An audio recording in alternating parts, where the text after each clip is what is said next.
Good morning, everyone. My name is Jim Ryan, and I'm the president of the University of Virginia.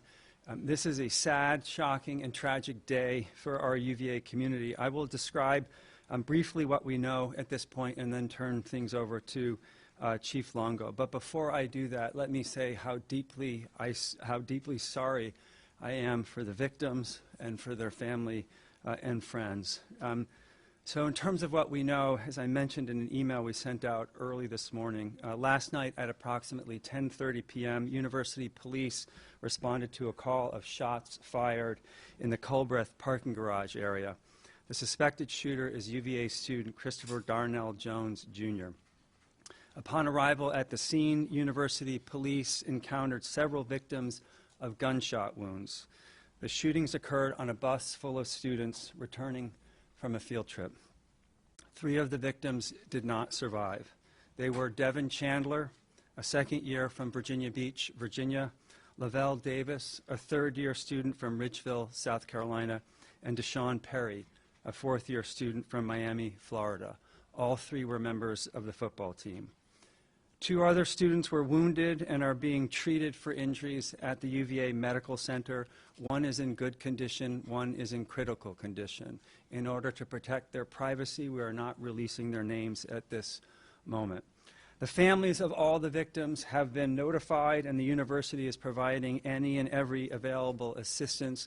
I have spoken with 4 of the families, and I spoke directly to the student who is in good condition. Law enforcement, including University Police, local law enforcement agencies, and Virginia State Police, continue their search for the suspect and will not stop until he is found. They have, however, lifted the shelter-in-place order following an exhaustive building-by-building search of grounds and are confident that the suspect has left the area. Classes and all extracurricular activities have been canceled for today, including the men's basketball game scheduled for this evening. Although we do not yet have a full understanding of the motive and circumstances surrounding these events, police are investigating as we speak. We will continue to keep the community notified of developments via our emergency alert system and further community-wide emails. I'm grateful to law enforcement for their response and to our community for facilitating their work with what I realize has been a long shelter-in-place order. This is an unimaginably sad day for our community. The entire university community is grieving this morning. My heart is broken for the victims and their families and for all those who knew and loved them, and they are all in my prayers. As I've said before, when I see our students, I see my own kids. And I cannot imagine anything worse for a parent than to lose a child. Please know we will do everything we can to honor their lives, and we'll come together soon as a community to mourn these losses. In the meantime, if you need help, especially our students, please don't hesitate to reach out to the resources listed in the email I sent early this morning. And please reach out to each other and lend each other an ear and a shoulder, even if virtually. This is an extraordinarily difficult day for our community, and we need to comfort and support each other and those closest to the victims of this horrendous shooting. Thank you, and now I'd like to turn it over to Chief Longo.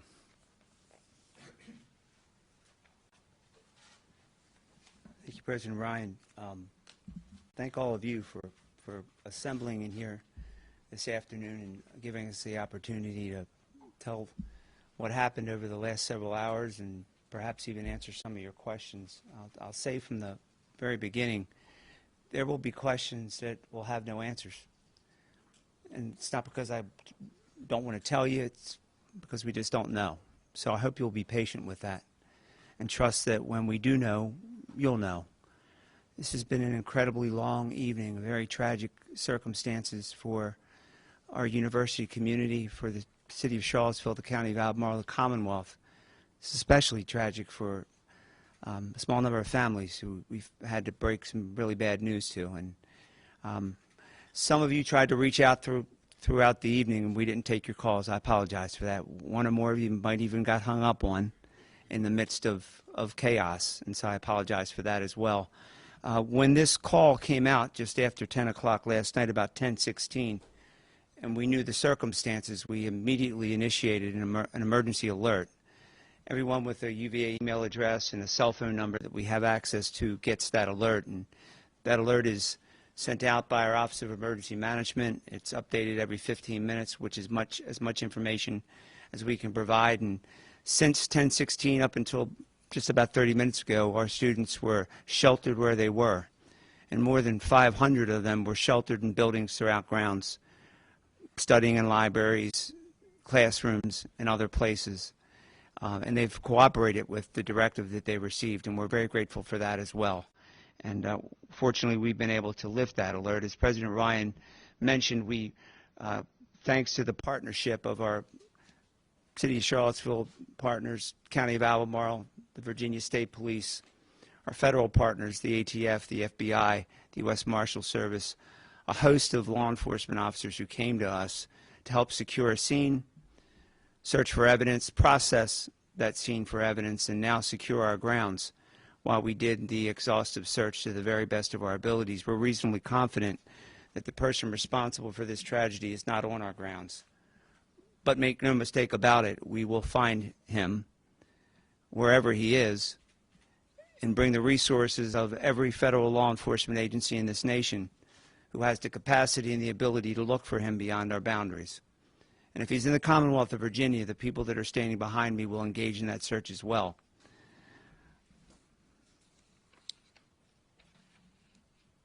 The bodies of Devin and Deshaun, as President Ryan indicated, were found inside a charter bus where they had been for the day, enjoying a school activity, having a meal together, and coming back to our grounds. And someone amongst them chose to do an act of violence. And we found them dead inside that bus. And for hours, we had to process a crime scene. And I know I don't have to tell you how difficult that is for a family to not know, to see email chatter and social media. And boy, we did our best to try to keep up with that, to let people know what we knew and what we were trying to do. And hopefully now that we've caught up, we'll be able to continue to share that message to the many families across this world that have young people here at our university, to let them know that their young people are okay and that there will be people here for many days to take care of them. This strong law enforcement presence that you've probably seen on our grounds for the last several hours, represented by the agencies behind me, will stay here until we're reasonably comfortable that this person is in custody. Well, in addition to our local, state, and federal partners, but the talents and the skills of our colleagues in the medical center who have been with us throughout this journey and will remain with us for the 2 students that we have there seeking treatment. We deeply appreciate their efforts as well. We've secured arrest warrants for Mr. Jones. We've charged him with 3 counts of second-degree murder, and we charged him with 3 counts of using a handgun in the commission of a felony. Those facts and circumstances were reviewed by a judicial officer, and those are the charges that were proffered. There comes a point in time that those charges need to be amended, and certain facts and circumstances arise that will cause us to do that. We'll do that. But we'll do that through the advice and counsel of our Commonwealth's attorney, and to the extent federal law applies, the Office of the United States Attorney for the Western District. Mr. Kavanaugh is present here today. I want to give you a description of Mr. Jones. He is described as a black male. He was born on November the 19th, 1999. When he was last seen on our grounds, he was wearing a burgundy jacket, blue jeans, and red shoes. We believe he's driving a black SUV, Virginia registration.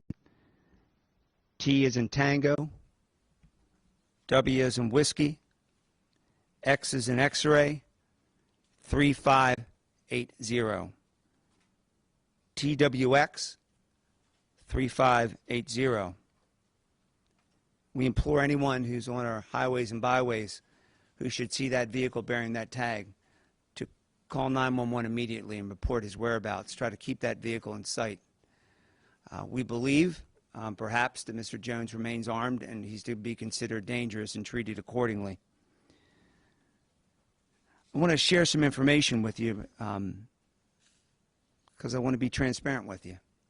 I want you to know what I know to the extent I can share that information this afternoon. Mr. Jones came to the attention of the University of Virginia's threat assessment team in the fall of 2022.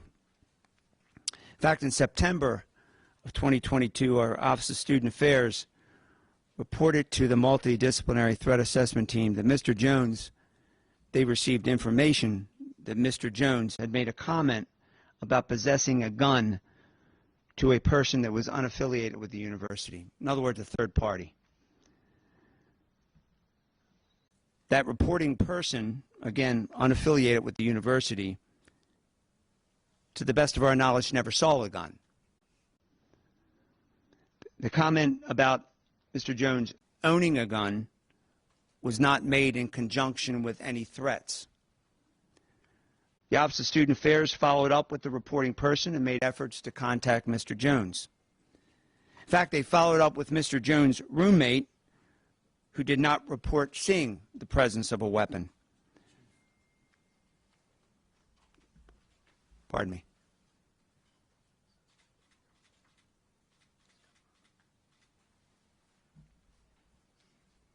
Thank you, Captain. We just received information the suspect is in custody.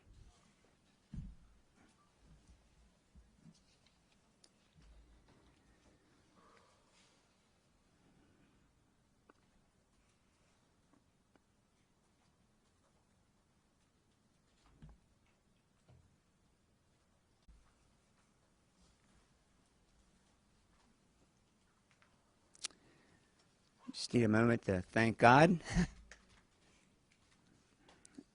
Breathe a sigh of relief. Mr. Jones also had come to the attention of our threat assessment team because he was involved in a hazing investigation of some sort. I don't know the facts and circumstances of that investigation. I know that it was eventually closed due to witnesses that would not cooperate with the process. But through the course of the threat assessment team's investigation, we learned of a prior criminal incident involving a concealed weapon violation that occurred outside the city of Charlottesville in February of 2021.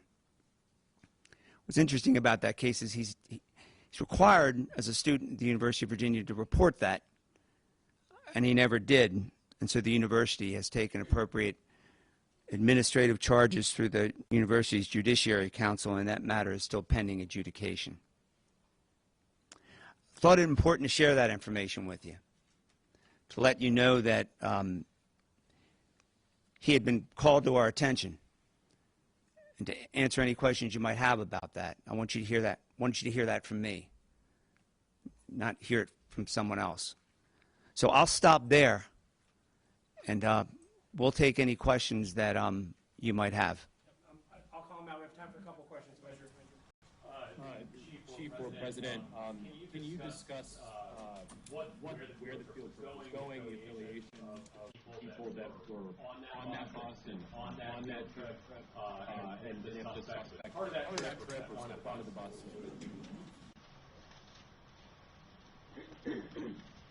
Thank you for the question. The information we have at this time is that the field trip was associated with a class, and the individuals that have been named were part of that trip to see a play. That is, to see a play associated with the class. So it was a class field trip. Was the suspect in that class? Or I do not have those details. Do you know what class it was? I do not. I'm sorry? I do not. We're seeking out all of that information. As you can imagine, the students are quite traumatized by the tragic events.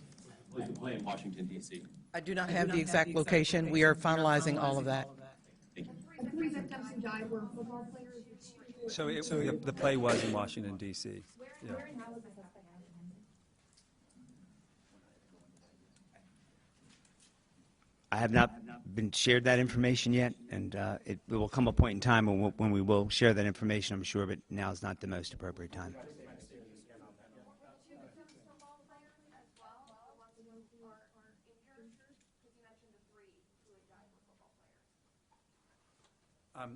We're not releasing information about the patients who are still in the hospital at this time.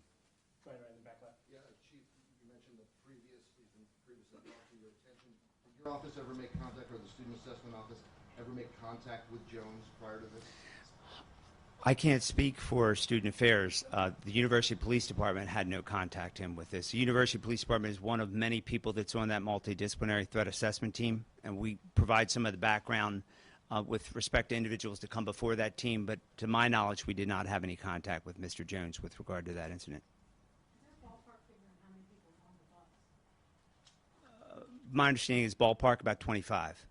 And can you tell us how he got away and how he was apprehended? Was he walking? Was he driving? Don't know how he got away or how it was that he fled the scene, and I don't have information with respect to how he was apprehended. Chief, any details you can share about what preceded, what led to the shooting? Have the other folks on the bus been interviewed? We're in the process of doing that now. So no details you can share at this time about how whether there was a conflict or? Yeah, not at how this it time. transpired? Do we know? When and where did the third victim die? Like, the two were found dead on the bus. Third victim was transported to the medical center and died there. Do we know Mr. Jones's status? At one point, he was on the football team. He was still a student here as of this morning. Is he still affiliated with the football team? He was still a student, but to my knowledge, he was no longer on the football team and hadn't been on the team for over a year. The two other victims were students.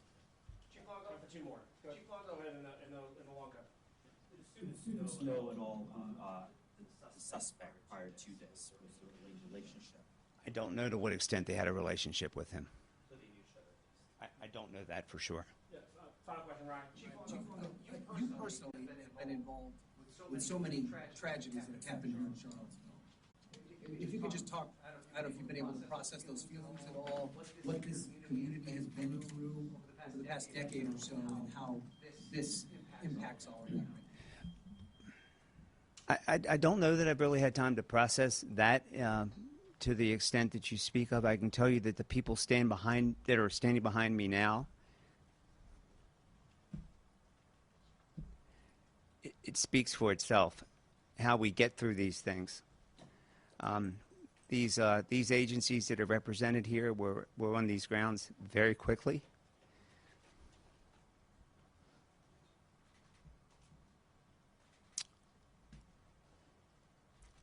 I'll try to do better next time. That's all I have for right now. We can't do this alone, and we obviously haven't.